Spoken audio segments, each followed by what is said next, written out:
బీసీలకు రిజర్వేషన్ బీసీల రిజర్వేషన్ కొట్టేసిరని రెడ్లంతా సంబరాలు చేసుకుంటున్నారు. పాలాభిషేకాలు బీసీలకు బాగైంది, బీసీలకు రావద్దు, బీసీలు బిచ్చగాళ్ళ లెక్క జానారెడ్డి ఇంట్లో కోడి పిల్లల లెక్క బతకాలని చెప్పి రెడ్లంతా సంబరాలు చేసుకుంటా ఉన్నారు. రెడ్లు పాలాభిషేకాలు చేసుకుంటా ఉన్నారు. ఎందుకంటే మన సొమ్ము దొబ్బుక తిందామని వాళ్ళు అది చేస్తా ఉన్నారు. ఇగో వీళ్ళంతా రెడ్లు.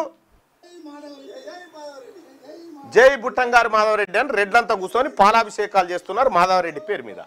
మరి బీసీల రక్తం పంచుకొని పుట్టినటువంటి బీసీ బిడ్డలారా, ఇగో రెడ్లంతా పొద్దుగాలని వాళ్ళని ఎవరు జమగమ్మని చెప్పలే, కానీ వాళ్ళ జాతులకు మంచి జరిగే కార్యక్రమం జరిగిందని చెప్పి రోడ్డెక్కిరు. మరి మన జాతులకు అన్యాయం జరిగిందని చెప్పి రోడ్డెక్కాల్సిన బీసీలు ఆడున్నారు, జానారెడ్డి గారింట్లో కోడి పిల్లల్లాగా ఉన్నారు అన్నట్టు. సో కాబట్టి ఇగో పటాకులు కాలుస్తున్నారు, బీసీలకు రిజర్వేషన్ పోయిందని రెడ్లు పటాకులు కాలుస్తూ ఉంటే మరి మనం ఏం చేస్తూ ఉన్నాము? మనం చేయాల్సిందేంది?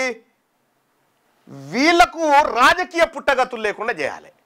వీళ్ళకు రాజకీయ పుట్టగతులు లేకుండా చేయాలంటే ఎట్లా చేయాలి?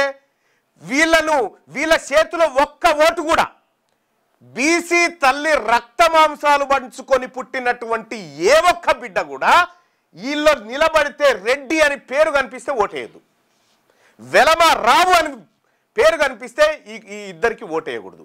ఒకడు కోడి పిల్లల్ని ఎత్తుకపోయేటువంటి గద్ద టైపోడు అయితే ఇంకొకడు కోడి పిల్లల్ని మింగేటువంటి పిల్లి టైపోడు. నువ్వు రక్షణ కోసం మళ్ళీ నాకు కాంగ్రెస్ పార్టీ ఉంది, నాకు బీఆర్ఎస్ ఉందంటే అది జానారెడ్డి టైపు.